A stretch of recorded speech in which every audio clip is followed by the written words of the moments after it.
this is an iHeart podcast. Guaranteed human. Every parent should know the car ride soundtrack. Are we there yet? How much longer? I'm bored. Well, if you're taking an extensive car ride anywhere and you've downloaded the Lingo Kids app prior to leaving the house, you may experience something strange, right, Chuck? That's right. You may experience silence from the back seat. Your kid may go an entire car ride without asking once if they were there yet. How about that? And by chance of miracle, they may even ask if you could drive longer. Yeah, that's the magic in Lingo Kids. Over 4,000 interactive games, songs, and shows, including their favorite Disney characters. It turns the longest drives into the easiest ones, and honestly, you won't understand why you didn't download it sooner. That's right. Lingo Kids is the #1 entertainment platform for young kids, and it's free to download. Or go Plus with the Lingo Kids subscription and unlock even more content your kids won't be able to get enough of. You can save up to 60% on the yearly plan. Just search Lingo Kids in the App Store or Google Play. Lingo Kids, everything kids love. Stuff at Sea is a 5-night, adults-only sailing trip that brings the Stuff podcast universe to life on board. This voyage is a culture-soaked escape where pink sand paradise meets curious minds. Sailing round trip from New York City to Bermuda on October 2nd to 7th, 2026, this voyage drops you straight into the iHeart Podcast Stuff universe. On top of the adults-only experience you already love, you'll get live podcast episode recordings, behind-the-scenes sessions, themed activations, and more unmissable onboard moments. Learn more at virginvoyages.com/stuff. Welcome to Stuff You Should Know from HowStuffWorks.com.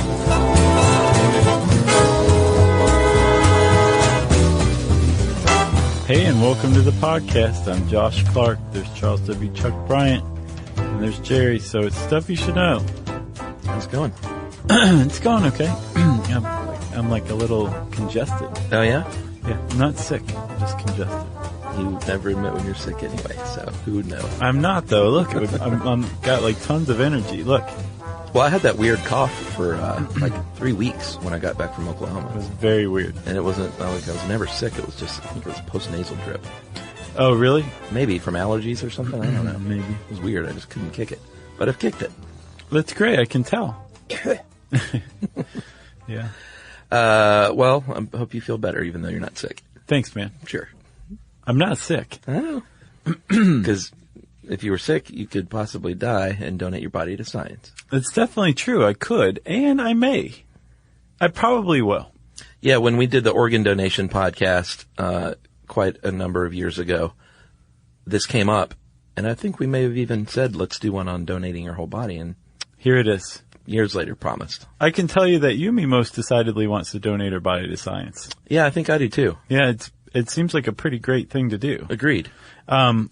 Especially if by the time we all kick the bucket, they have a regulatory body overseeing this. Might be nice. It would be nice. It'd make me feel a little better. Yeah. Yeah. Well, they do point out in the article, like, the thought of, some people are just turned off by the thought of your body being cut up. I don't care. No, I think that is the first mental hurdle that you have to go past to say, I think I will donate my body to science. People are going to be poring over every part of your body naked while you're dead on a table. And that's before they cut you open, pull everything out, cut your hand off, your feet, your head, all that stuff. Yeah, I think I would, I wonder if you can have a stipulation, like, to be covered and, like, have my privates covered. I'd have a Merkin stipulation. That's not bad. You're like, I have a sock clause. Yeah. The other hurdle is, and I never really thought about this, was people just thinking about, like, jerk medical students, like, joking around and stuff. Yeah, so apparently over your dead body. That would be an enormous, at least, like, doing it for the class. It's an ethical breach. From what I understand, it would be that's very taboo. Yeah. This is taken very seriously. Yeah, it's in very poor taste. Yeah, and so if you say donate your body to a university and it ends up being used for anatomical study among gross anatomy students, right? Yeah. Probably they're going to know your name. Mm-hmm. They're going to know how you died. Mm-hmm. They're going to refer to you and talk to you by your name. So you will be a person to them. You're not just a cadaver. You're not just a lump of meat. Yeah, it sounds like they go out of their way to be very respectful of the what you've done for them. Right. They're taught to. The instructors set that example. I read about one at, I can't remember the university. It's there's a link to it on the podcast page where, the instructor, they make like a very big point of pointing out that this is a gift. This person gave you, medical student, the gift of their cadaver so that you can become a good doctor and save other people's lives. And make money. This is a huge gift, and it's to be treated with respect. Yeah, totally. And also, frequently, most of these programs hold some sort of annual ceremony to kind of thank all of the people who, just to honor them. Yeah, the cadaver ball. Exactly. The dead man's dance. Yeah, it's pretty great. The people get loaded. Can't find a date? No problem. So, once you get past that hurdle, the idea of being poked and prodded and looked at by medical students, there is another hurdle that people face too, well, religious types at least, that some religions prohibit this kind of thing. Who? Do you know? Islam okay. outright says, no, you can't do that. Like, the body's not to be cut up or dissected or messed with after death. But they said organ donation's okay. And I didn't see that. That was okay. Really? Under Sharia law, it doesn't look like you're supposed to do anything to the dead body except take care of it. Okay. I think that stuff varies, though, within I guess religion. The thing what I ran across said, like, no, you definitely can't donate your body. It didn't say anything about donating organs, but from the context, it would seem like organ donation would be a no-no as well. Jehovah's Witness, very famously, do not accept or donate blood transfusions or any parts of blood. Yeah. They consider that blood is basically life is a gift from God, and you are not to be messing with it with blood. But if all of the blood is removed from the body to prevent it from being used for transfusions, that body is A-okay to go, to be donated to, say, like a medical school as far as Jehovah's Witnesses are concerned. That's right. Most other religions are like, do it. Why would you not? Yeah, and I love how this article says Baptist. They break it down to like... I think the author may have been Baptist. You think? That's why I took... Because it's weird it's not to say Christianity as a whole and to break it down into denominations. Right. Because he said Baptist... And Catholics. Say it's an act of charity. I've never heard that. I grew up Baptist. Oh, well, maybe you missed that Sunday. No, I didn't miss any Sundays, my friend. You didn't? Nope. There aren't any like hard and fast statistics because body donations can be donated to medical universities and colleges, to the U.S. government, to private firms.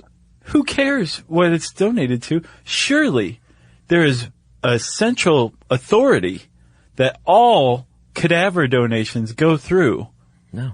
Isn't that nuts? I don't think so. It's totally nuts, man. Think about it. Organ donation, heavily regulated, lots of oversight. No money is exchanging hands. Or if it is, it's like just the bare minimum. There's no free market associated with this whatsoever. And everything goes through this central authority. There's, at least on paper, there's a group that knows everything that's going on, every organ that's being transplanted, right? Yeah. Makes total sense. But when you talk about like bones, tendons, eyeballs, I don't know if those are organ donation or not. But whole bodies, this stuff is, it's wrong to say that there is no regulation or oversight. There is. It's just not anywhere near as strict as organ donation. It's not taken nearly as seriously. Well, I have a real problem with that. I don't have a problem with that. I think the reason why is because organ donations are being used to put into other people. You're not taking a whole body donated to science. It's only for cadaver purposes. That is not true. What do they actually use parts on other people? Like what? Like bones, ligaments, tendons, muscles. But not like any sort of tissue or organ. Like from a cadaver? Yeah. No, not the organ itself, but they are taking like say a bone from you, the dead guy who donated your body. Yeah. It might end up in a living recipient. And you may be like totally fine with that. That's cool, right? I want to help somebody. I didn't think I'd be able to donate my organs. Yeah. which is something we'll talk about later. So that's great. That's helping them out. My problem with it is somebody may have profited from your donation.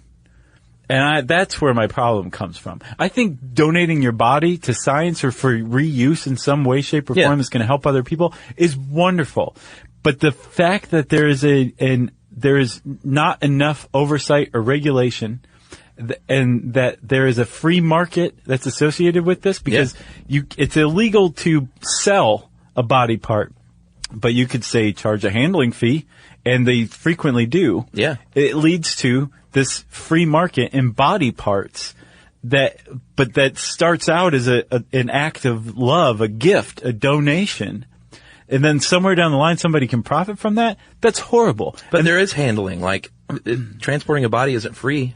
No, someone there has isn't. to pay for that. There isn't. It's true. So this oversight committee or this government agency should say, here's how much it costs. We know how much an airline charges. We know how much it costs to ship a body. We know how much it costs to take a piece of bone, a femur from somebody, and then transport it somewhere else, right? Yeah, and if it's U.S. government, it'll be $80,000 for a bone. I totally disagree with that. I mean, think about organ procurement. Like, nobody's like, there's a free gray market that's growing up over organ procurement. That's not what happens in this country. But when it comes to tissue and stuff like that, it's a problem. Yeah.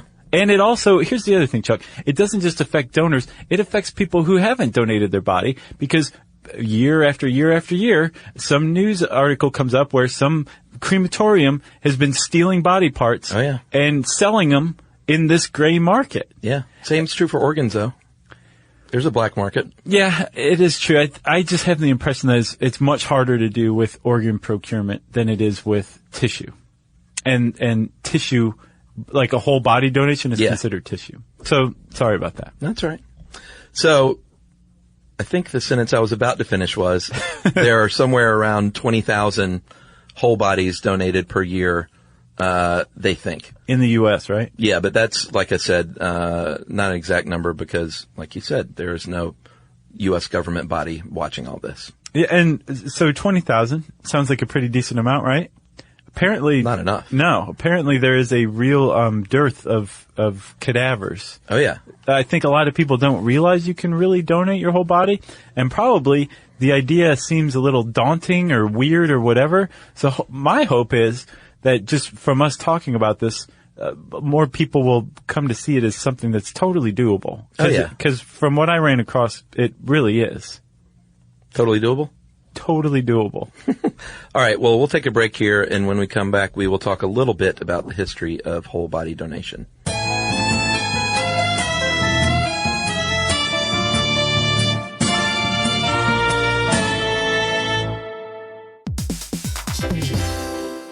Work can be a little weird. One minute you're in a meeting that could have been an email. The next you're trying to decode corporate jargon that somehow means nothing. And don't even get us started on the quick sync that turns into a 45-minute deep dive. Yeah, well, the truth is figuring out your career isn't always straightforward. Whether you're trying to grow, pivot, or just stay relevant, it can feel like you're navigating it all on your own. Well, that's where LinkedIn comes in. That's right. LinkedIn can help you grow your career, helping you confidently navigate your path with insights, ideas, and inspiration from your professional community. You can stay up to date with the latest trends in your field, connect with people who get it, and discover opportunities tailored to your goals, your experience, and what actually matters to you. Whether you're looking for something new or just trying to grow where you are, LinkedIn gives you the tools and connections to move forward with confidence. Because LinkedIn is the network that works for you. Visit linkedin.com/knowstuff to learn more.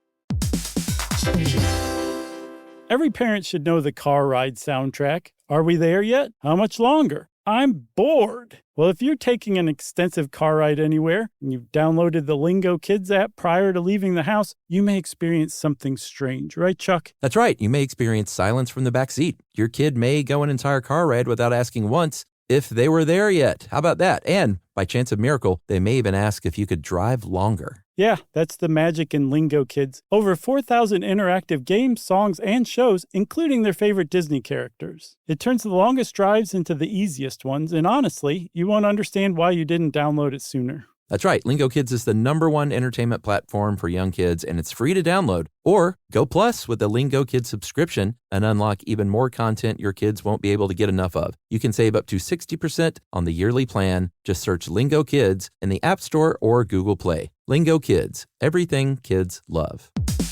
You know.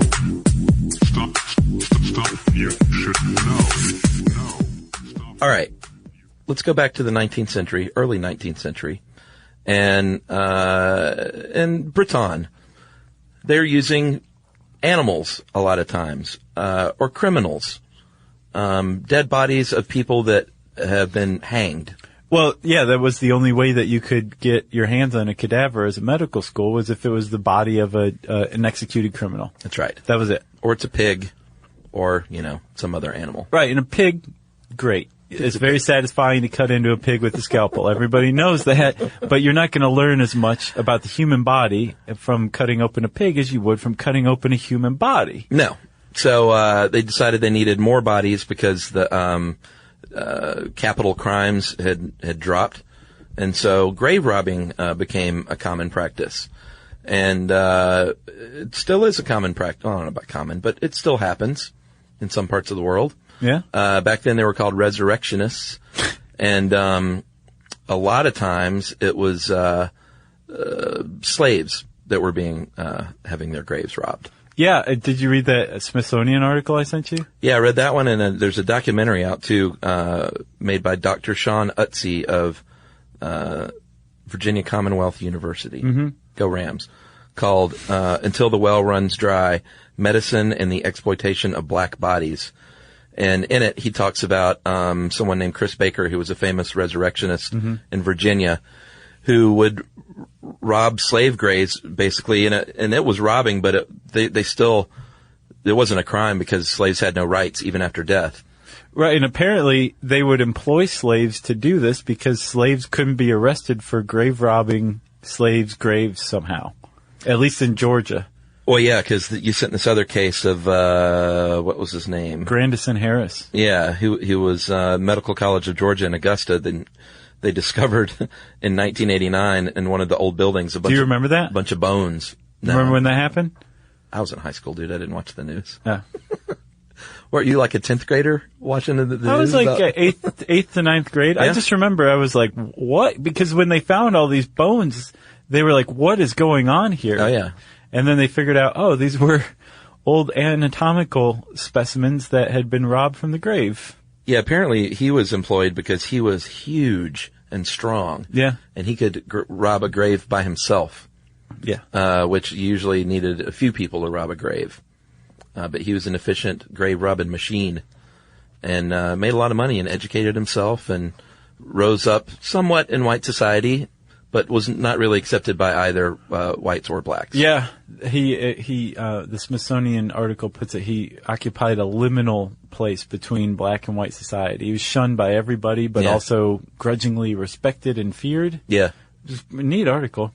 Yeah, it was pretty cool. And this Chris Baker, apparently, Dr. Sean Utse says, along with things like the Tuskegee experiments, he says that he thinks that medical colleges accepting grave robbed bodies of slaves is one of the reasons he says that some African Americans today have like lingering suspicions about doctors in general. Oh, really? Yeah. Makes sense. And he says that that's a big reason that he feels like black people die more of preventable disease. Because of a fear of doctors? Yeah, or maybe a mistrust of doctors after things like the Tuskegee experiments and grave robbing of slave graves. Gotcha. So it sort of makes sense. So pretty interesting. He's the professor of, I think the head of African American Studies at UVA, or not UVA, but Virginia Commonwealth, VCU.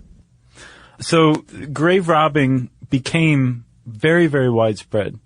Not just in the UK, but also in America, and I think you said around the world, right? Yeah, and just deals being, like, if you ever watch The Nick, like the police make deals with the hospital, like they find a body, they get a little money on the side. Right. It was just basically, how can we get our hands on a body? Exactly. And finally, people figured out, like, oh, well, this prohibition on dissecting human bodies is leading to grave robbing, which now that we compared the two side by side, grave robbing is way worse. Sure. So, let's just make it if somebody wants to donate their body, or we can let that happen. And that change happened. Let's set up a government branch to screw it up. I'm telling you, man.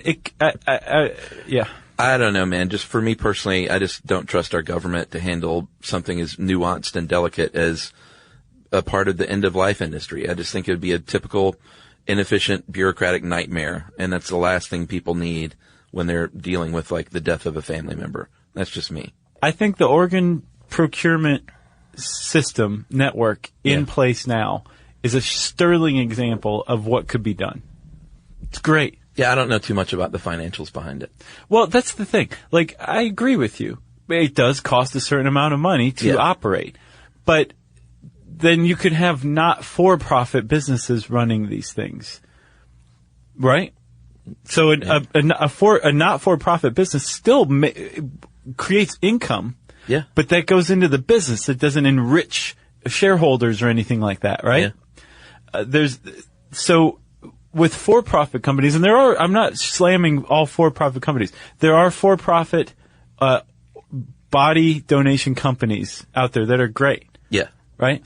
But I'm just saying that the fact that is allowed, to me, allows this free market in body parts that I don't think should exist. There is not one process because there is not one governing body. So it depends on who you're dealing with. If it's a medical school, that's a good option. Could be a government agency, could be a private group like you were talking about. Yep. But what you're going to start out doing is filling out a lot of paperwork. You need to make sure your family knows and is on board, and that's step one. Be in your will, and everyone's cool with all this. Yeah, because if you go on the Mayo Clinic website and look how to donate your body, one of the things they say is if your next of kin opposes it, we're not going to accept your body. Well, it's just too much of a headache. Well, plus also, I think they they don't want this to be a traumatic experience. They want it's supposed to be a gift. Yeah. You know, this donation of your whole body is supposed to be a gift. It's not supposed to put your next of kin through hell. No. And they don't want a headache. Let's be honest. Man. Once you die, you are not guaranteed, even if you want to donate your body, that you can have your body donated. No. You need to be in decent shape. There's a lot of disease and things that they won't accept. HIV 1 or 2, AIDS, related deaths, Hep B or C, syphilis, kidney failure, jaundice, viral infections, bacterial infections, extensive trauma. Yeah, you can't be severely burned. They want you to be like basically a typical human being. Yeah, you can't be too overweight. No, that's a big one. Yeah. Some places will only accept people up to like 170, 180, 190 pounds. Yeah, for practical reasons. Yeah, embalming adds about 100 pounds to you. Yeah. And they're going to have to move you around if you're in an anatomy lab for a year.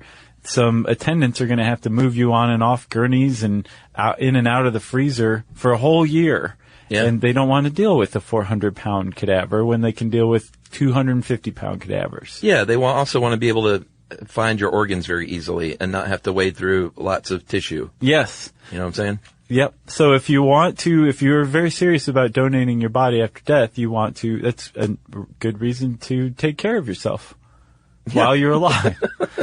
It also, and you can help this much less, but if you're grossly emaciated, you probably are not going to have your body accepted. Yeah. And this brings up a really important point. If your body is going to be rejected, which it very easily can be, you need to have a plan in place for the disposition of your body should it come back to your family. Or more likely, they're not going to ship it and the place isn't going to just send it back.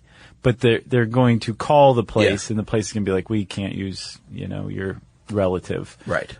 And now your family's stuck with your dead body, which is not a situation you want to put your family in. Yeah, I would hope that most people would think, like, if this doesn't happen, then we can just cremate. Well, and they wouldn't be like, what do we do now?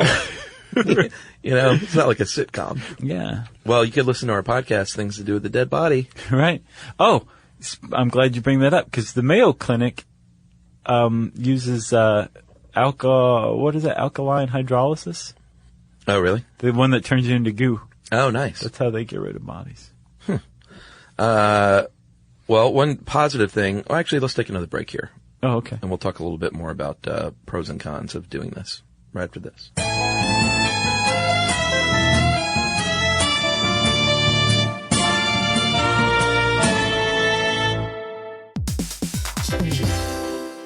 Work can be a little weird. One minute you're in a meeting that could have been an email. The next you're trying to decode corporate jargon that somehow means nothing. And don't even get us started on the quick sync that turns into a 45-minute deep dive. Yeah, well, the truth is figuring out your career isn't always straightforward. Whether you're trying to grow, pivot, or just stay relevant, it can feel like you're navigating it all on your own. Well, that's where LinkedIn comes in. That's right. LinkedIn can help you grow your career, helping you confidently navigate your path with insights, ideas, and inspiration from your professional community. You can stay up to date with the latest trends in your field, connect with people who get it, and discover opportunities tailored to your goals, your experience, and what actually matters to you. Whether you're looking for something new or just trying to grow where you are, LinkedIn gives you the tools and connections to move forward with confidence. Because LinkedIn is the network that works for you. Visit linkedin.com/knowstuff to learn more.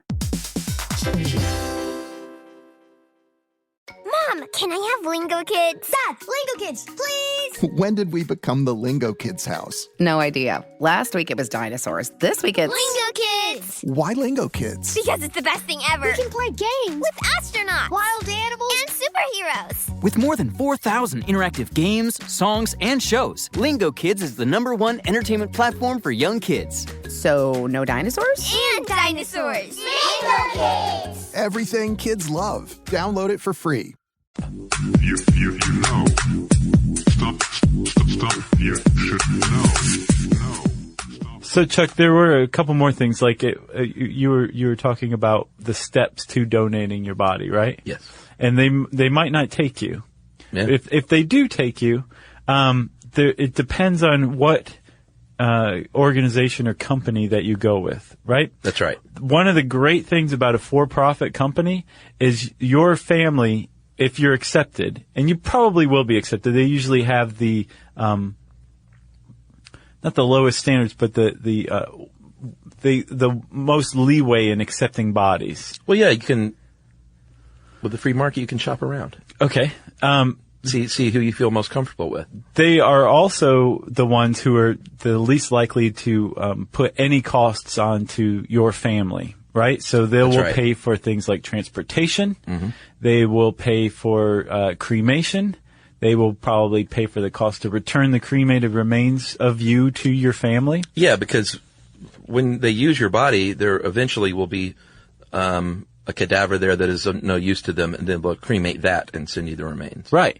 And they're also usually pretty quick with it, because with a lot of the for-profit companies, they basically cut you into the various parts, mm-hmm. and then ship those out.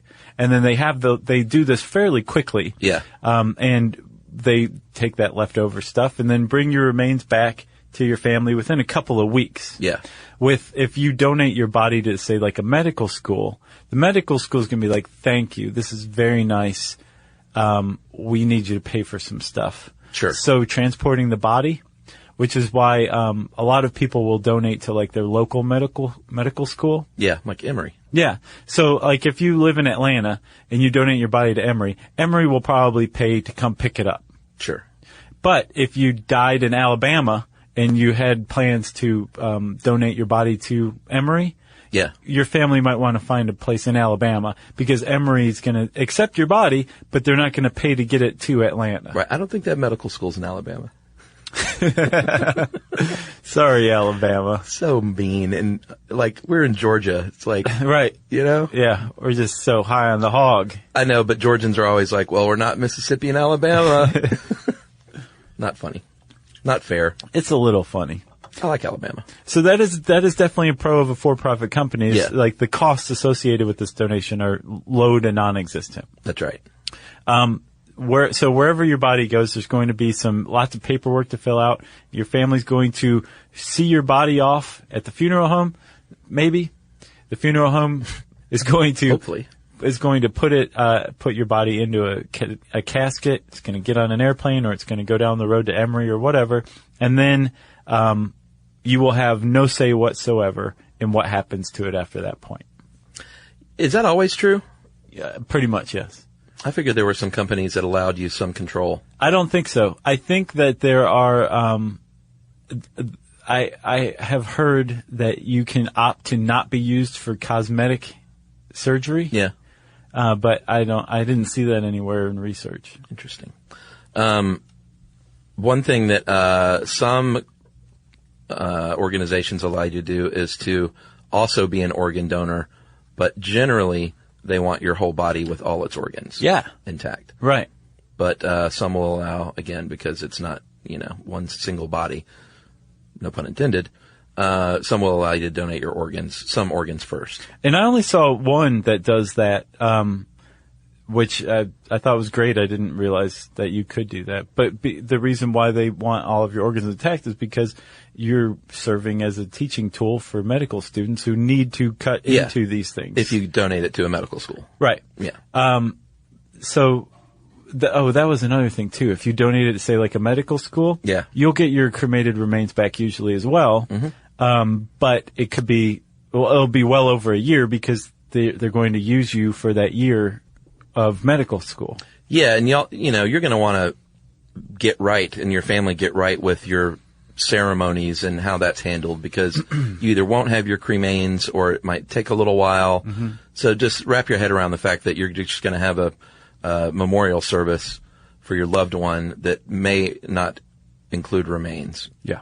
And some people still don't like that idea of like they want a body there. Some people still need that closure of seeing the dead body. Yeah. That sounds awful, but the problem is that that is not going to happen if you donate your body.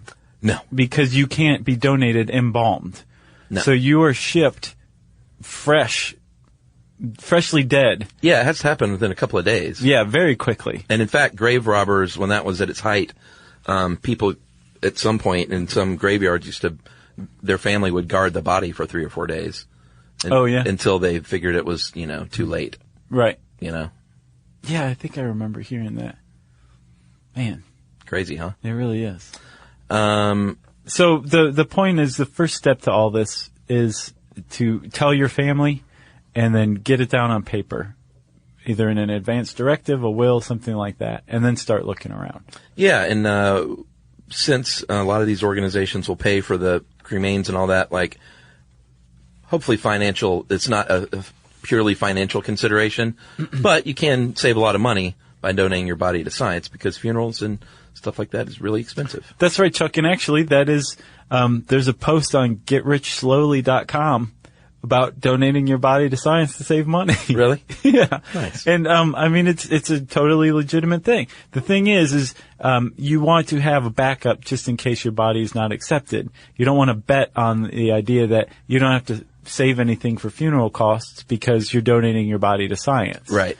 But yeah, funerals cost several $1,000s. Apparently, according to this article, it was about a little under $8,500 in 2012. And that's the average. Yeah. And then cremation is $1,500 and up to $6,000 for a cremation with funeral service and all the bells and whistles, unless you bring your own coffee can. Right. And save money that way. Big Lebowski reference. Very nice. So you can save all this money, especially if you go with a for-profit company, and just give it to your heirs instead. Yeah. What else? Well, there are I think we talked about the cons, right? Yeah. Maybe, they have a section in here about creative ways to donate your body. There are other things you can do. Yeah. You can donate your body to be used as a crash test dummy. Well, here's the thing. I don't think you really necessarily have say over that.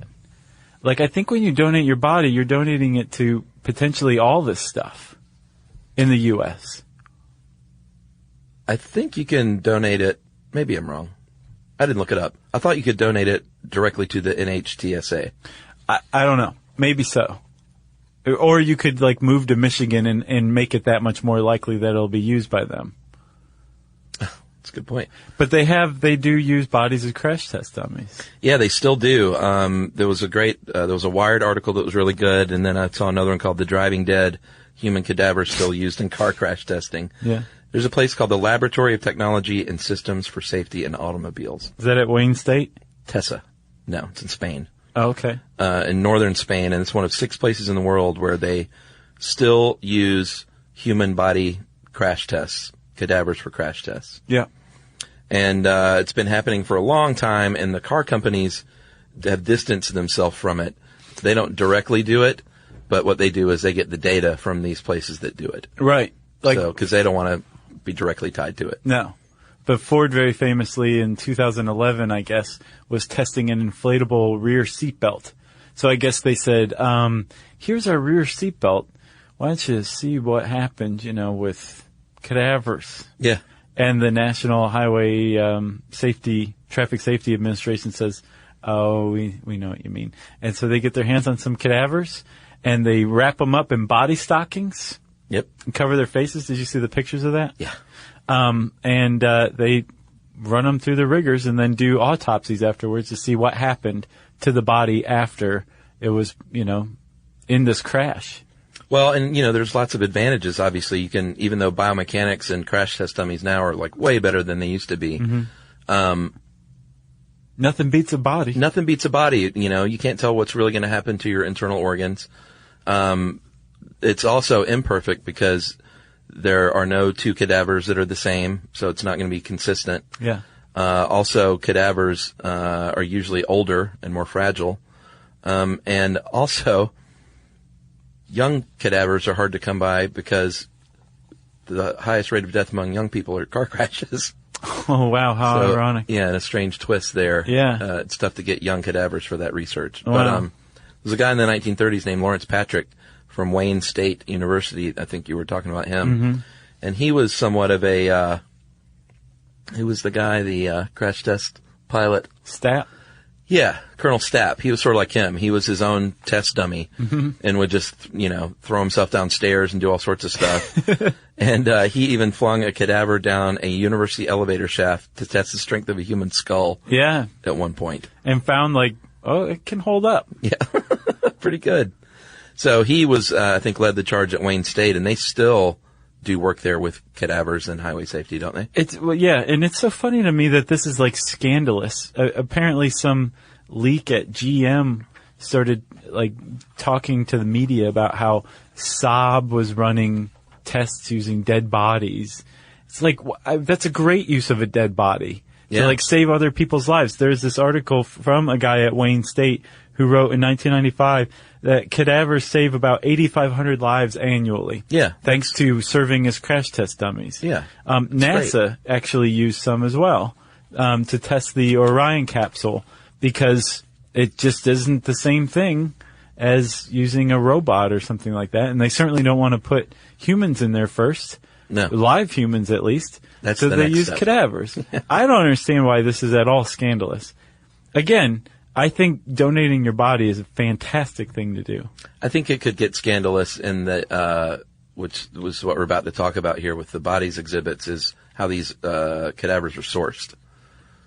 Oh, that's where it gets scandalous. Lay it on me, buddy. Well, that was one of the other creative things you can do if you want to donate your body to be in one of those body exhibits. There are 2 main ones that I saw.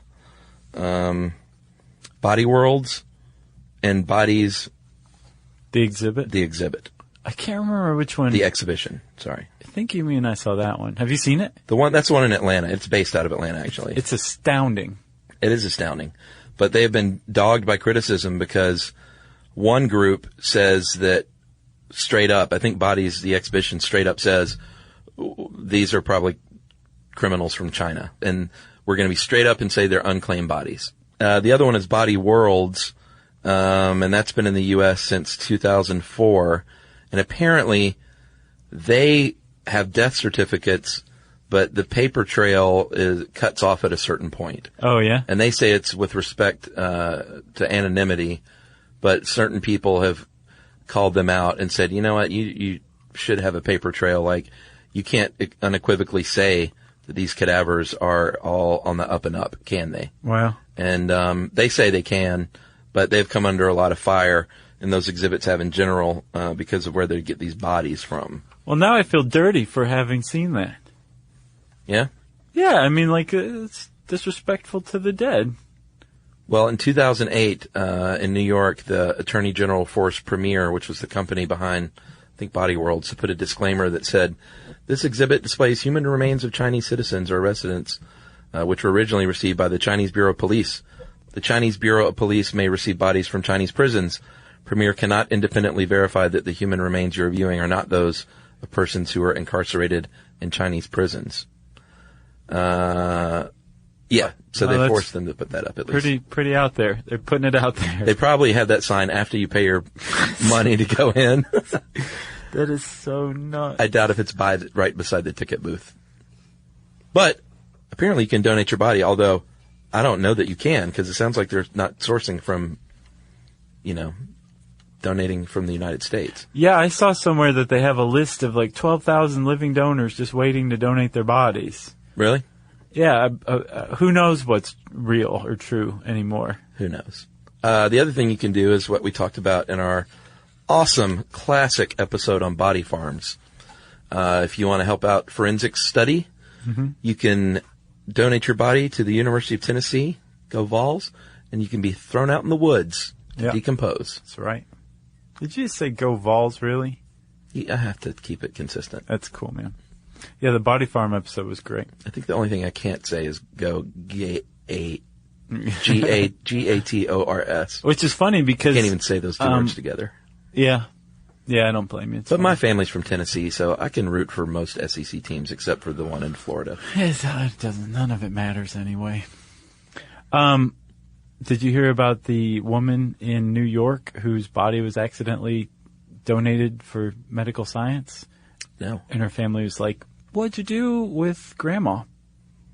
And the New York medical examiner went, said we planted a tree in her honor. Right. Which apparently is what some medical schools will do. They said, here's some money. We're really sorry. That was apparently very traumatic for the family. I imagine. They said that yeah. Yeah. See, I'm not precious about, after I'm dead, I'm not precious about this lump of cells and skin that remains. That, to me, that means agree. Nothing to me. I'm totally with you, man. I totally agree. Yeah. To me, the only thing is somebody profiting off of a donation by anybody else. No matter what it is, whether it's a body part or money, whatever, that's wrong. Yeah, respect my spirit and who I was, not this dead carcass on the table. Yeah, that's not me anymore, That's right. I'm gone, buddy. I'm up there with the highwaymen. Oh, yeah? Yeah. I'm flying a starship. Man. What else you got? Skeleton. The University of New Mexico in Albuquerque. I didn't look up their mascot, but you said none of it matters anyway, so. I think they're the Lobos. Lobos? I think so. They have a skeleton collection, even though they aren't on display. No, and apparently the Body Farm in Tennessee, and that's we should say not the only Body Farm, there's several, but the one in Tennessee will put you in their skeleton collection afterward as well. Nice. Too.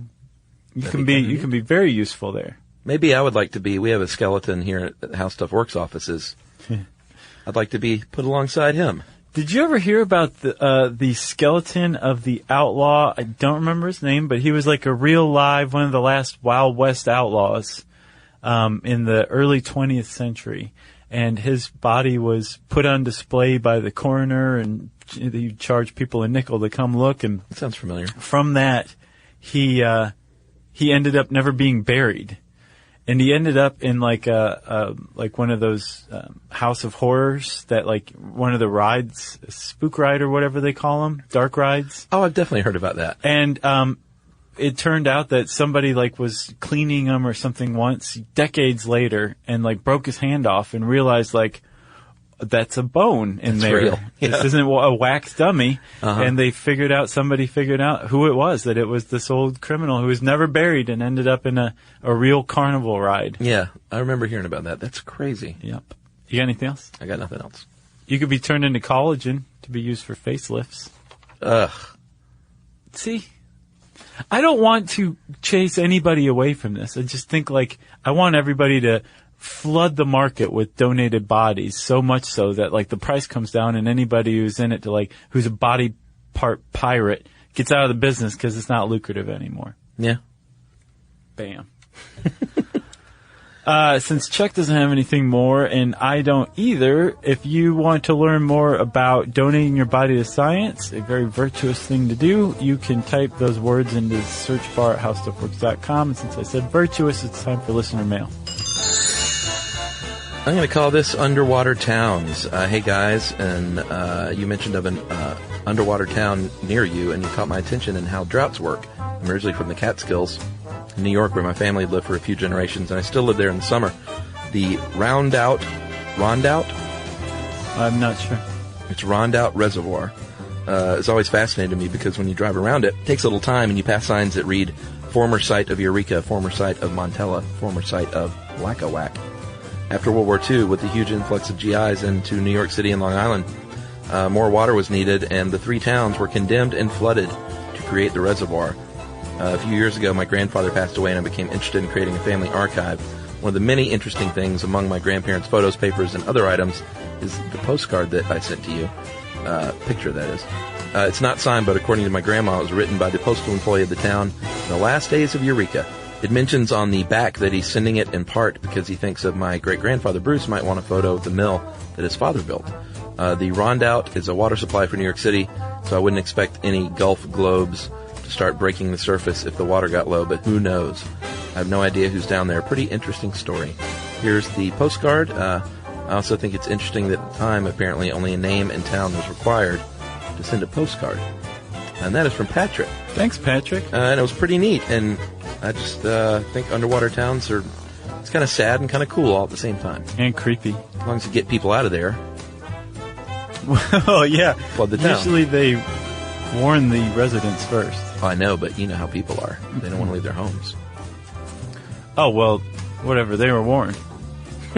There you have it.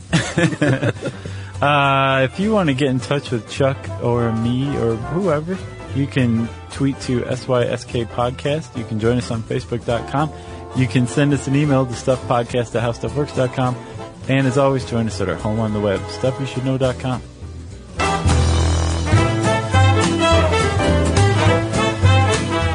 For more on this and thousands of other topics, visit howstuffworks.com.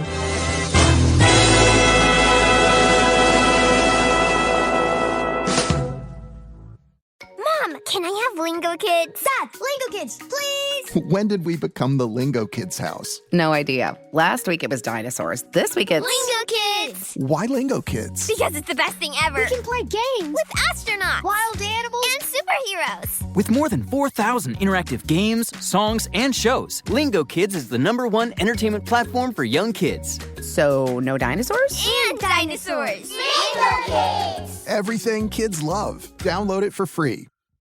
Introducing the all-new Mazda CX-5, featuring more connection. Hey Google, where's the nearest Pilates class? Safety that has your back. More discovery on the scenic routes. More passion in the details. And more control in changing weather. The all-new Mazda CX-5. More to move every side of you. See it in 5 films at MazdaUSA.com/5sides. Google is a trademark of Google LLC. Sequences shortened and simulated. This is an iHeart podcast.